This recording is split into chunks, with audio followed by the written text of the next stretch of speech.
Saludos, bienvenidos a este video donde le vamos a explicar un poquito sobre la electrónica y algunos conceptos, su evolución, su historia, la historia, cómo empieza la informática hasta la actualidad y algunos otros conceptos. Vamos a comenzar con la historia de la electrónica. Quise dividirlo en tres etapas, no porque realmente existan tres etapas de la electrónica, no es que se divida así, se divide por cronológicamente, por años, pero lo hice así para que sea más cómodo entenderlo. Comenzando con la etapa base, donde están los diodos de vacío y los tubos de vacío. Luego la etapa de desarrollo, donde surgieron los transistores y los circuitos integrados. Y la etapa actual, que es la que nosotros conocemos, donde ya tenemos chip y microprocesadores. Bueno, antes de empezar, es muy importante saber dos puntos de tiempo que dieron básicamente, no dieron inicio, pero que fueron lo que fundaron la base para lo que es la electrónica hoy en día. El primero es el efecto Edison, que fue en 1983, que fue conocido también como la emisión termoiónica. Este efecto es un fenómeno físico donde los electrones son liberados desde un punto de un electrodo caliente o cátodo debido a su temperatura. Son liberados, claro.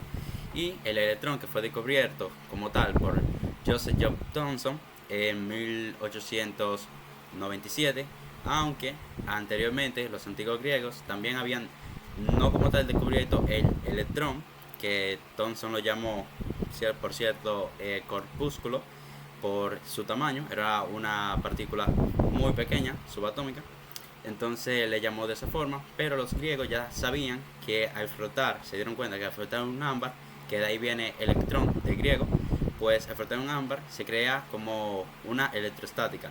Básicamente ya ellos tenían una idea de lo que era el electrón, pero no se tenía el nombre, y por eso fue que se le puso el nombre directamente al corpúsculo de Thomson como electrón. Ahora sí, vamos con la primera etapa, ya sabiendo esto, que empieza en 1904, que nos dice acá que Johnson Ambrosen, perdón si no sé muy bien los nombres, inventó el diodo de vacío, que es básicamente uno de los pilares de la electrónica. Como ya sabemos, el diodo es aquel que permite el paso de la corriente eléctrica en una sola dirección, lo cual ayudó muchísimo a todos los avances que tenemos hasta ahora dentro de la electrónica. Luego tenemos en 1907 hasta 1930 lo que fue el desarrollo de la radio y la televisión.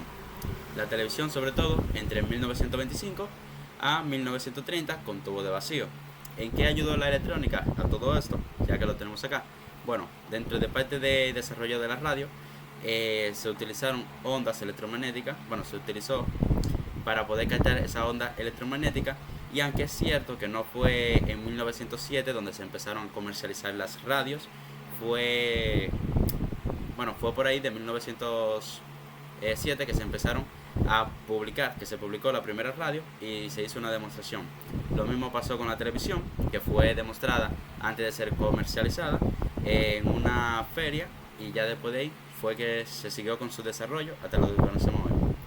Luego tenemos la etapa de los transistores, que es una de las más interesantes, porque vamos a pasar en esta de los tubos de vacío pues a los transistores. Surgió en 1947 gracias a tres científicos: John Barden, Walter Brattain, no voy muy bien con la pronunciación, y William Shockley. Bueno, eso surgió en los laboratorios Bell, Estados Unidos, reemplazando la válvula de vacío, como ya dijimos. Aquí le puse una imagen para que pueda ver más o menos, más o menos no, ese es el primer transistor, que era mucho más pequeño que lo que era un tubo de vacío, lo cual ayudó a reducir en gran cantidad el tamaño de la máquina de aquel tiempo.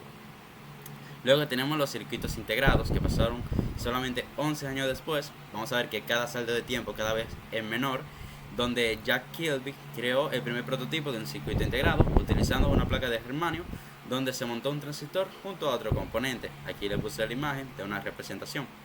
Y solo un año después, Robert Noyce desarrolló una versión mejorada utilizando silicio en vez de germanio, facilitando su producción en masa y reduciendo su tamaño, el tamaño de los componentes electrónicos.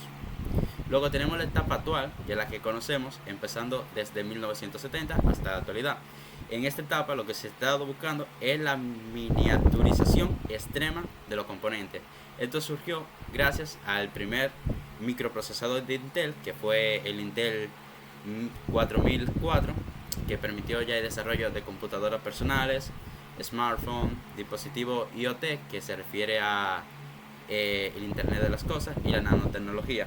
Este que ven acá, para que vean la gran cantidad de diferencia, era de tamaño de una uña y tenía una división de unos 10.000 nanómetros. Es cierto que ahora mismo los procesadores tienen un promedio entre 7 y 5 nanómetros, pero para ese tiempo fue un avance gigante, porque estamos hablando de que se necesitarían máquinas gigantes para hacer procesadores de cálculos, pero en este caso ya con algo chiquitico ya iba bastante. Ahora vamos a hablar sobre las ramas de la electrónica. Tenemos 5 ramas principales, aunque existen más, pero yo quise colocar como la que más engloba o abarca la mayoría de temas que vamos a tratar. La electrónica analógica, electrónica digital, microelectrónica, electrónica de potencia y la optoelectrónica. Vamos a comenzar con la primera, que es la analógica. Bueno, en la analógica se trabaja con señales continuas que pueden tomar infinitos valores dentro de un rango. Por ejemplo, subiendo el voltaje de un micrófono que sube y baja suavemente con la voz. Se puede utilizar en radios, en aplicaciones de radio, amplificadores de audio, equipos de medicina, y creo que la forma más fácil de aplicarlo sería con los radios. Para que tengan una idea más o menos, dentro de una onda existen varios tipos de rango de vibración, y pues lo que hace la electrónica analógica es que toma esas señales continuas y básicamente permite graduar y seleccionar una. Por ejemplo, en la radio, como ustedes saben, podemos elegir el rango de la emisora que queremos escuchar, y esto es lo que hace este tipo de electrónica, que toma la parte de recibir la señal, convertir la señal y emitirla pasándola de una onda a onda de sonido, o sea, la que nosotros escuchamos. Tenemos también la electrónica digital, que maneja señales discretas, normalmente presentadas como 0 y 1, o sea, en binario, es decir, que toma baja frecuencia y alta frecuencia. No, al revés, alta y baja frecuencia. Tiene inmunidad al ruido, es fácil de almacenamiento y procesamiento. Se utiliza en aplicaciones como las computadoras y los celulares, sistemas de control de autos, electrodomésticos y programas. También se utiliza para lo que son básicamente todo lo que tenga una memoria de almacenamiento. Ayuda muchísimo para eso, ya que es fácil almacenar información utilizando este tipo de sistema. Tenemos la microelectrónica, que es una de las más interesantes y de la que más se trabaja, que es una rama que diseña y fabrica circuitos extremadamente pequeños. No estamos hablando de algo así, estamos hablando ya de micrómetros y más en la actualidad nanómetros, porque cuando nosotros vemos tantos videos de celulares que saca Samsung, iPhone, vemos que lo que más se habla es que el procesador viene en tanto nanómetro, que se refiere a la distancia que hay entre cada uno de los transistores, haciendo que un pequeño microprocesador así puedan caber, en un pequeño microprocesador o un chip puedan caber miles, decenas de miles, cientos de miles de transistores, así en una cosa tan pequeña. Como podemos ver, se utiliza, como ya dijimos, microprocesadores, circuitos integrados y sensores miniaturizados. Tenemos la electrónica de potencia, que se enfoca en el diseño y la aplicación de dispositivos electrónicos para controlar y convertir la energía. Ya como podemos ver acá, es básicamente lo que utilizan las fuentes de, como decimos aquí, las aplicaciones: fuentes de alimentación de computadoras, cargadores, inversores de paneles solares, controladores de motores industriales y trenes electrónicos, todo lo que tenga que ver como con batería, conversión de energía, lo tenemos acá. Y continuamos con la optoelectrónica, que esta ya es la combinación de la luz, o sea, los fotones, que se utiliza tanto para transmitir, detectar o generar señales, y utiliza semiconductores para convertir la energía eléctrica en luz y viceversa. Se encuentra en aplicaciones como la fibra óptica para el internet, en los láseres lectores de discos, en los sensores de luz en cámaras y los LED de pantallas y lámparas. Vamos a continuar con el siguiente tema, que son los circuitos integrados. Aquí solamente vamos a hablar un poquito, porque ya lo mencionamos antes, un poquito su origen, todo eso.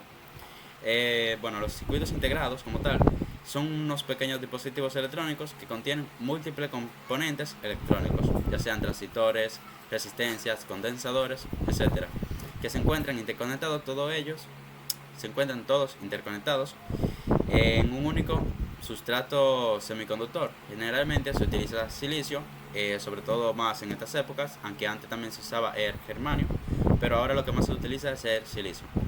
Estos circuitos integrados son la base de la electrónica moderna como la conocemos, permitiendo la funcionalidad, la capacidad de procesamiento en un espacio reducido y eficiente. Vamos a hablar ahora sobre la historia de la informática, que va muchísimo, pero muchísimo de la mano de la historia de la electrónica. Básicamente son como si fueran dos historias hermanas, así que quizás no nos vayamos tan lejos. Entonces vamos a empezar, que empieza desde 1940 hasta la actualidad, y lo quise dividir en una etapa del origen y las 5 generaciones que conocemos. Esta sí no es como las 3 etapas pasadas, que yo la distribuí así, sino que esta sí se divide en generaciones. Comenzando con los orígenes, antes de la computadora, antes de la informática, tenemos que saber que ya se venía trabajando con cosas parecidas, pero que no eran tanto computadoras, sino digamos como pequeños pasos para llegar a las computadoras. Hace más de 2000 años, el ábaco se conoce, eso lo dan en la escuela desde que estamos desde cuarto, quinto de secundaria, que es el instrumento que se utilizaba para contar y hacer operaciones hace ya muchísimo tiempo, más de 2000 años. Luego venimos a otro avance significativo en el siglo XVII, que son las máquinas calculadoras mecánicas, que eran una máquina bien grande, pero que funcionaban mucho para los cálculos. Aquí tenemos un ejemplo como la calculadora de Leibniz. Luego tenemos en el siglo XIX otro gran paso, donde Charles Babbage diseña una máquina analítica, y ya a finales del siglo XIX se crearon las tarjetas perforadas de Hermann Hoyerdi para la procesación de datos. Ahora tenemos acá un pequeño error, pero bueno, la primera generación que se encontró desde 1940 hasta 1955, algunas personas dicen que hasta 1956, pero vamos a empezar acá, donde se crearon ya las computadoras con tubos de vacío, que usaban válvulas o tubos de vacío, como dicen su nombre, y la programación se hacía mediante interruptores o tarjetas perforadas que se crearon antes de las computadoras, como lo había explicado. Estos fueron pequeños pasos que permitieron el desarrollo como lo conocemos hoy. Si no se hubieran hecho las tarjetas perforadas, no hubiéramos tenido esas computadoras. Y otra cosa era que eran muy grandes, eran bastante lentas, obviamente por la época, y consumían mucha energía. La segunda generación, que fue desde 1956 hasta 1963, aquí ya se sustituyeron la válvula de vacío con los transistores, ya que ya aquí existían transistores, como les digo, van muy de la mano de lo que fue la electrónica. Se usaba el lenguaje de programación de muy alto nivel, como lo eran Fortran o COBOL, y se introdujeron impresoras, cintas magnéticas y almacenamiento en discos, que también eran muy, digamos, no permitía mucho almacenamiento y eran bastante grandes, pues, para el almacenamiento que brindaban. También tenemos que las computadoras solamente eran utilizadas por empresas, universidades y gobierno, ya sea por su alto costo de producción, porque eran muy difíciles de mantener y se necesitaba pues mucha energía para mantener ese tiempo. Aquí no sé qué es lo que pasó, quizás fue porque lo hicieron de teléfono, pero bueno, cuarta generación, 1971 a la actualidad, donde por fin ya tenemos los microprocesadores. Se integran muchos transistores en un chip. Como les dije, se pueden integrar actualmente cientos de miles de transistores en un pequeño chip, y surgen los sistemas operativos multitarea y la multiprogramación, porque anterior a esta generación un sistema operativo realizaba una operación, o sea, tú encendías la computadora y corrías un programa. Ya luego, empezando en esta generación, tú podías entrar, no solamente que podían entrar varios usuarios, sino que en el sistema operativo se podían realizar varias tareas al mismo tiempo. Y aparecieron las mini computadoras, que ese es otro avance, ya que pasamos de computadoras gigantes a computadoras de mesa.